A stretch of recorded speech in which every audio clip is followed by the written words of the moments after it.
Hey, what's happening? Chris Martinez here. I am the host of Operation Agency Freedom. And on today's episode, we are going to be talking about how if you want amazing SOPs, why you need to be working at a fast food restaurant at some point in your life. Now, the reason why I bring this up is because there are so many agencies out there that know that they need to improve or create SOPs and processes, not just in fulfillment, but in all areas of their business. And I had the good fortune as a teenager in the 90s where I had to go and get a job. And back then, way back in the day, we had to go get a job. And most of the times, the only place that would hire us would be like little restaurants. So a lot of people worked at pizza places, which I did as well, fast food joints like burger restaurants, McDonald's, Burger King, Subway. These places, while they're not glamorous, you learn so much by working at one of these restaurants because in order for these restaurants to be able to function, these fast food restaurants, they have to have amazing processes. So when I was a teenager, I worked at Chuck E. Cheese. I was the cashier. And looking back, that was such an invaluable learning experience for me because I got to see how this multi hundreds of millions of dollars corporation operated and all the systems and processes that they had in place. So if you're an agency owner out there, you're struggling with SOPs and processes, I'm going to tell you a bunch of stories of things that I learned while in my fast food journey. Now, I don't expect you to drop your day job and go and work at a fast food restaurant, but next time you go into one of those places, you're going to pay attention more, right? You're going to be able to look around and see like all these things that they have in place, and hopefully, this will give you some inspiration as to how you can improve your own SOPs. So, if you struggle with SOPs, you need to improve your SOPs. You find it very, very difficult for you to have proper SOPs in your marketing agency. Pay attention to this episode because I'm going to tell you some really fun stories. All right, let's head over to the episode. Okay, welcome back. So, today is all about SOPs and processes, which is one of the things that most agency owners struggle with. So, if you're out there and you struggle with SOPs, don't feel bad. Lots of people struggle with this. I think a lot of it is partly because of the way that creatives' brains work. Not the best at the details and the minutia and the sequences of being able to get stuff done. I think the other challenge is that most of us don't have leadership training. And so things like delegation are really, really challenging. In order for you to be able to develop good SOPs, you have to be able to think about all the little steps that we take to produce something. And if you're kind of like big picture thinker, the visionary, so to speak, those details, it's just harder for us to think about them. So, I'm going to tell you about my story, my time working as a teenager, 17, 18 years old. My very first job was at Chuck E. Cheese. I had some friends from high school that worked there, and they're like, "Hey, do you want to, try and get a job at Chuck E. Cheese?" So I remember walking in. I had my nice clothes, which were like corduroy baggy pants and like a button-up shirt. I'm sure I looked like a cholo. And, so I walk in there and I remember sitting in the Chuck E. Cheese on a weeknight, I should say. And I'm waiting there and I was like sitting at one of the arcade games or one of the booths. I can't remember. And I'm waiting there and waiting there. My interview was scheduled for like 5 o'clock. I'm waiting there 5:30, right? I'm waiting there 5:45, 6 o'clock, 6:15. And the manager, he just didn't have time to interview me. So I'm sitting there waiting, trying to make the best of it. Kids are running around all over the place. It's a weeknight, so it's not like super crazy. But eventually he just comes over to me. He's like, "Hey man, like I'm so sorry. I just got, tangled up with all these other things I needed to do. Do you want the job?" I was just like, that's the interview process? I'm like, I'm sure that this was not by the book, but I guess me standing there or sitting there for an hour and 20 minutes, it showed him that I did want the job and I was disciplined enough, I guess, to be there on time and to sit through. So he gives me the job and he hired me as a cashier. So think back to the 90s, right? So we didn't have as much access to credit cards. So a lot of people had cash. So I did have to be good at counting money, giving back change, like keeping my register even. Um, and Chuck E. Cheese was insanely busy back then. So it was like the place to go if you had a kid's birthday party. We didn't have like Sky Zone. There were only so many times that you could go to miniature golf. There weren't a lot of options for kids' birthday parties back then. So Chuck E. Cheese was the place to be. And like I actually worked at a register before this when I was in fifth grade.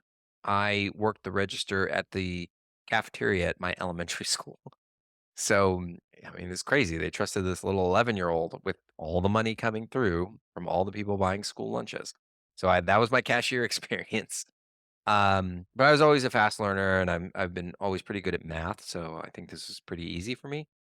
But they had a really, really thorough training program. So this is the first thing. So they hire me. They have uniform policy. So you have to buy navy blue shorts. You have to buy white shoes. And then they gave me a shirt, a Chuck E. Cheese shirt, and a visor, a red Chuck E. Cheese visor.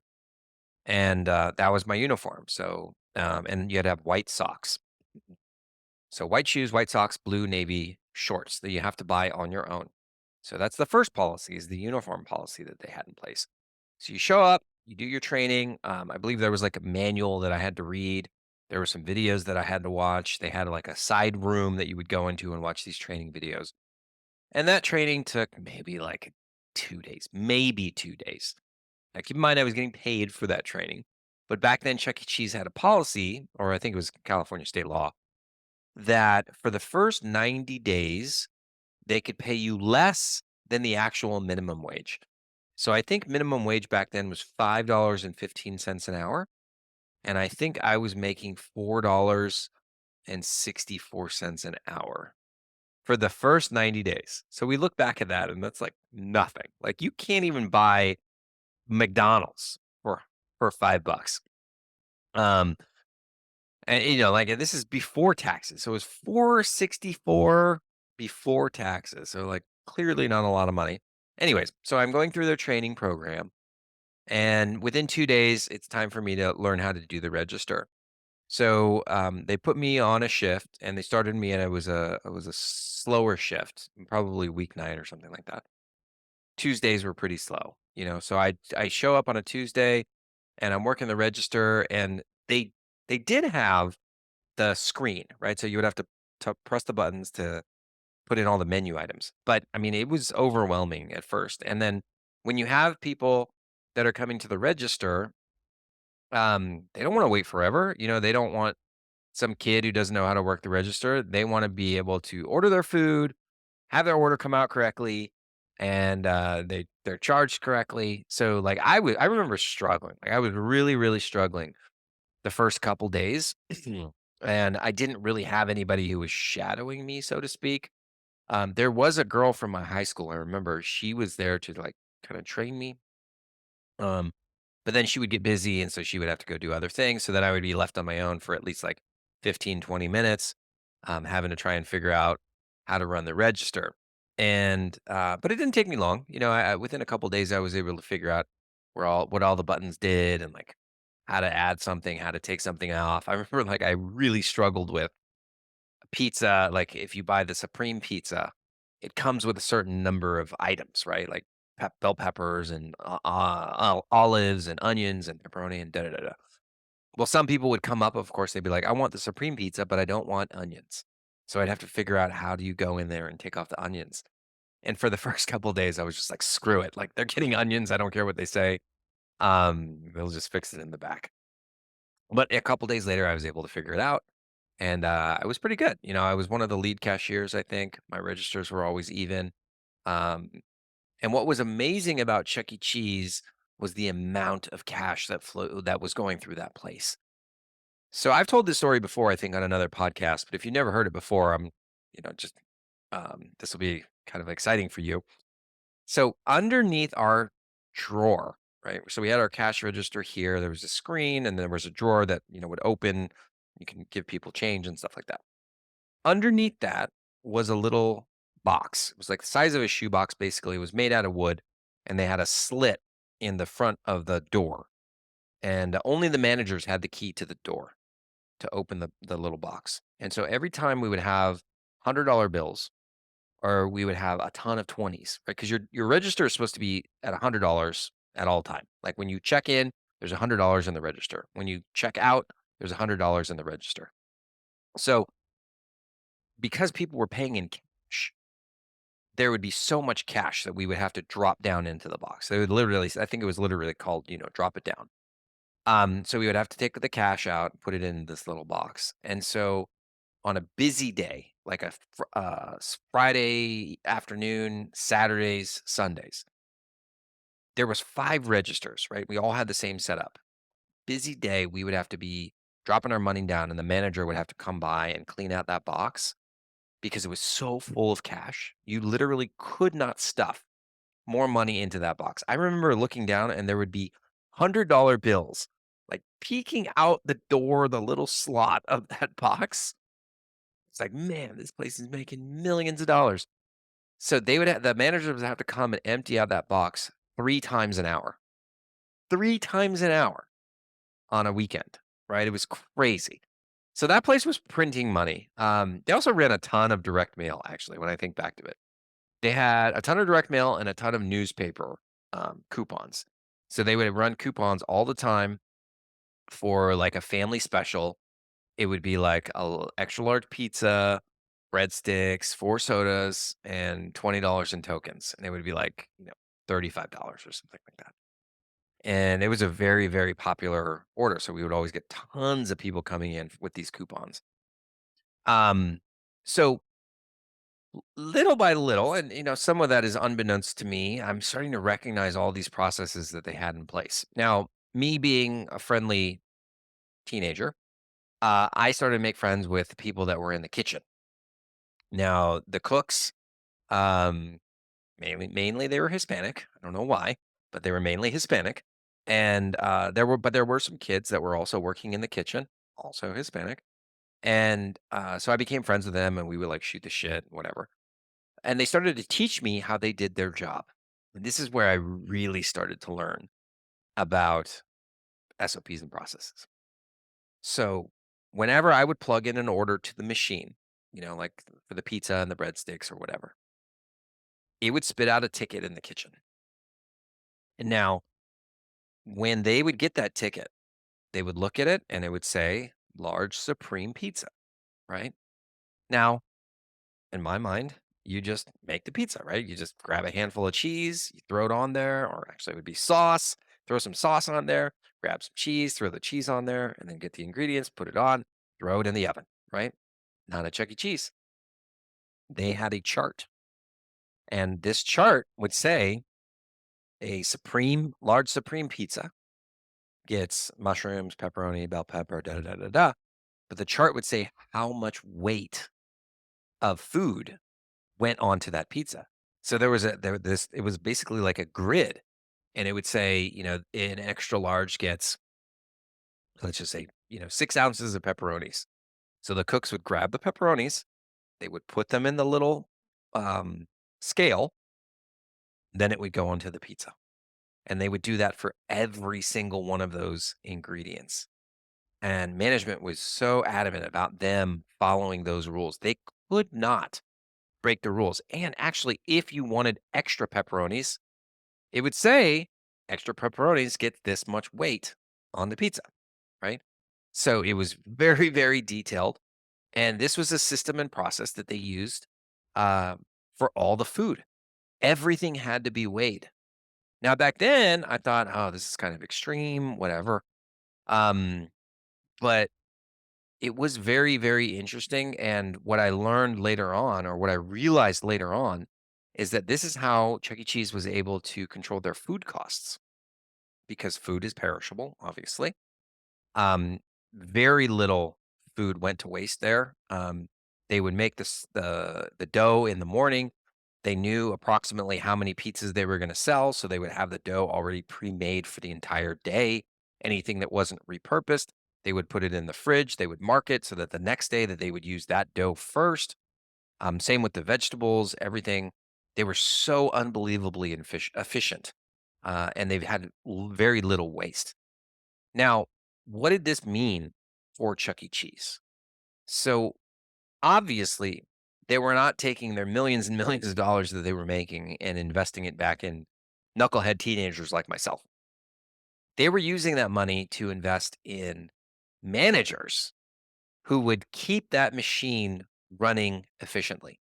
Because you can have amazing SOPs, but if you don't have the team, the leadership team or the management structure that's going to hold everybody accountable, the SOPs don't matter. So imagine if those cooks who, the teenagers were just like me, we were idiots and didn't have a high education. Imagine if those cooks were not held accountable for how much food they put on the pizzas, right? You would have some pizzas that would have a ton of pepperonis. You would have some pizzas that would have not that many pepperonis.